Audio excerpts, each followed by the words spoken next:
Hello viewers, ఎలా ఉన్నారు అందరూ? వెల్కమ్ టు అవర్ ఛానల్ సౌందర్య లహరి. ఈరోజు ఈ వీడియోలో నేను వైకుంఠ ఏకాదశి రోజు మనము పూజని ఎలా చేసుకోవాలి అనే విషయాన్ని వివరిస్తున్నానండి. మనకి ప్రతి నెలలో కూడా 2 ఏకాదశి తిథులు వస్తాయి.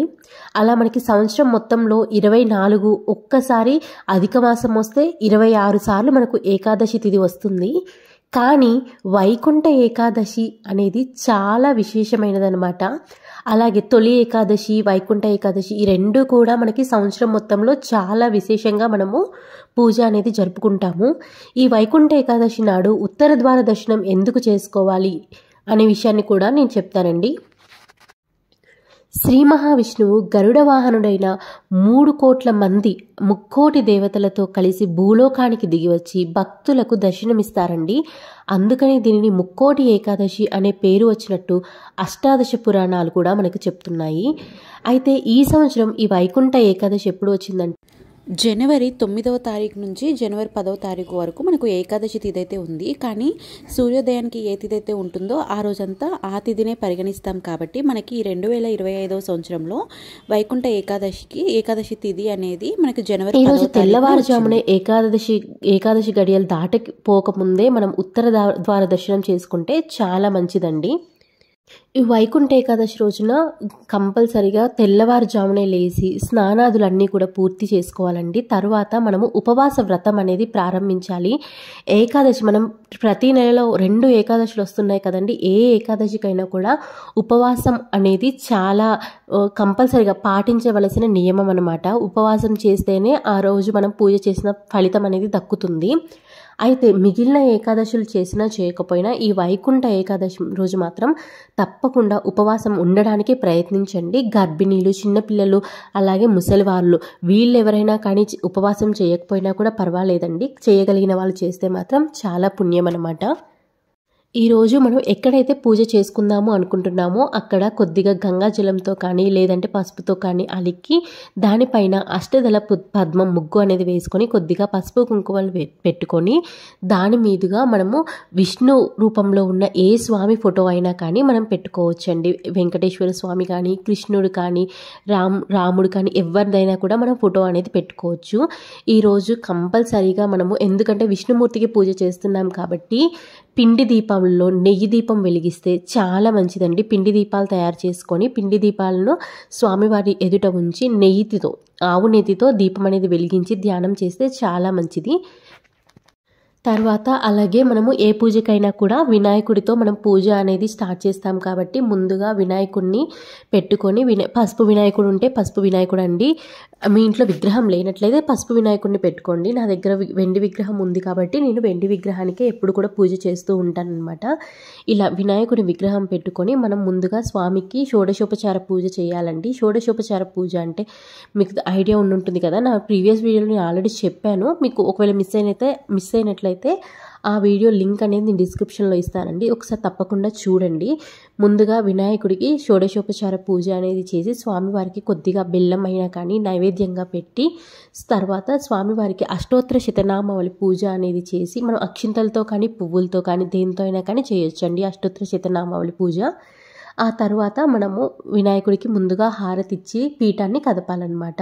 అంటే స్వామివారిని 3 సార్లు ఒకసారి లేపి మళ్ళీ కదిలించి అక్కడే పెట్టేసేయాలి. తర్వాత మనము వెంకటేశ్వర స్వామికి పూజ అనేది చేయాలండి.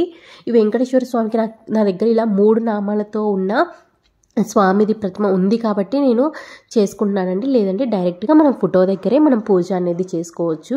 కుదిరితే తప్పకుండా కూడా లక్ష్మీ అమ్మవారు కూడా సమేతంగా ఉన్న వెంకటేశ్వర స్వామికి పూజ చేస్తే చాలా మంచిది.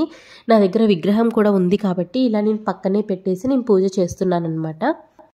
ముందుగా స్వామివారిని ఇలా మనం ఒక తమలపాకు మీద కానీ లేదనుకుంటే మన ఇంట్లో ఏదైనా చిన్న ఆసనం మీదైనా కానీ స్వామివారిని అమ్మవారిని పెట్టి మనం పూజ అనేది ప్రారంభించాలండి. ముందుగా మనము స్వామివారికి అష్టోత్తర శతనామాలు, విష్ణు సహస్రనామం అనేది చాలా ముఖ్యంగా ఈరోజు చెప్పుకోవాలండి.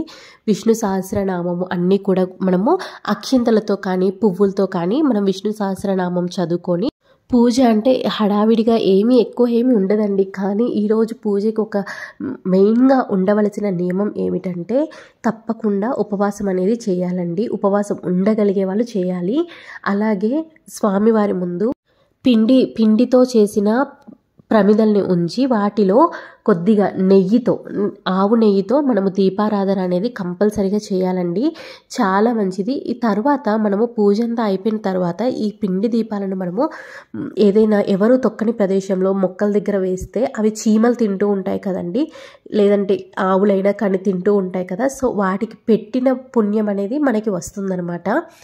ఈరోజు ఏకాదశి రోజు దానం చేసినా కూడా మనకి చాలా 100 రెట్లు పుణ్యం అనేది వస్తుందండి. కాబట్టి ఎవరికైనా కుదిరినంతలో మీకు తోచినంత ఎంతో కొంత డబ్బుని కానీ, లేదు అనుకుంటే స్వయం పాకం కానీ, బ్రాహ్మణులకి కానీ, లేదు అనుకుంటే ఎవరు ఏమీ లేని వాళ్ళు ఉంటారు కదండి, కొద్దిగా అలా బయట ఆడుకునే వాళ్ళకైనా ఎవరికైనా సరే మనం కొద్దిగా స్వయం పాకం కానీ, కొద్దిగా డబ్బులు కానీ, వస్త్రం కానీ, ఏదైనా కానీ, ఒక పండైనా కానీ ఈరోజు దానంగా ఇస్తే చాలా మంచిదన్నమాట. అయితే ఈరోజు ఉపవాసం అంటే కేవలం ఆహారం తీసుకోకుండా ఉండడం కాదండి. ఆవాసం అంటే స్వామికి దగ్గరగా ఉండడం అనమాట. అంటే వేరే ఏ ఆలోచనలు కానీ, ఎక్కువ మాట్లాడడం కానీ ఇలా ఏమీ చేయకుండా ఎక్కువగా స్వామిని మనము స్మరిస్తూ ఉంటే ఓం నమో నారాయణాయ అని స్మరిస్తూ ఉంటే చాలండి.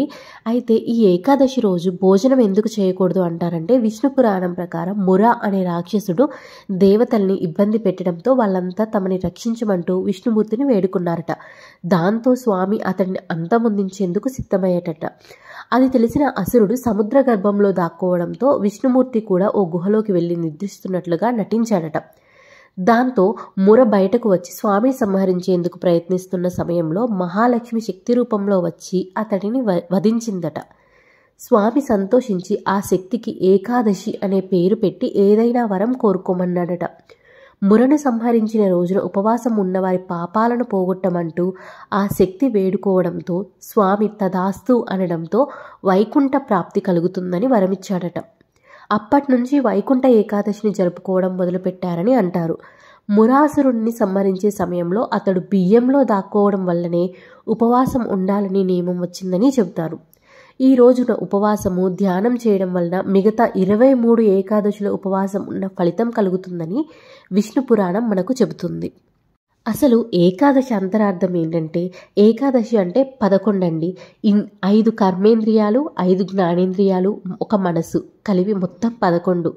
వీటిపైన నియంత్రణ కలిగి ఉండడమే ఈ వ్రత దీక్ష కొనసాగించడమే ఏకాదశి అంతరార్థం. ఇలా మనము స్వామివారికి ప్రసాదాలు ఈరోజు బియ్యంతో చేసినవైనా కానీ ఏవైనా కూడా మనము నైవేద్యంగా సమర్పించవచ్చండి. స్వామివారికి అలంకార ప్రియులు కాబట్టి నేను కొద్దిగా అలంకరణ ఇలా చేసుకొని పూజ అనేది చేసుకున్నానమాట.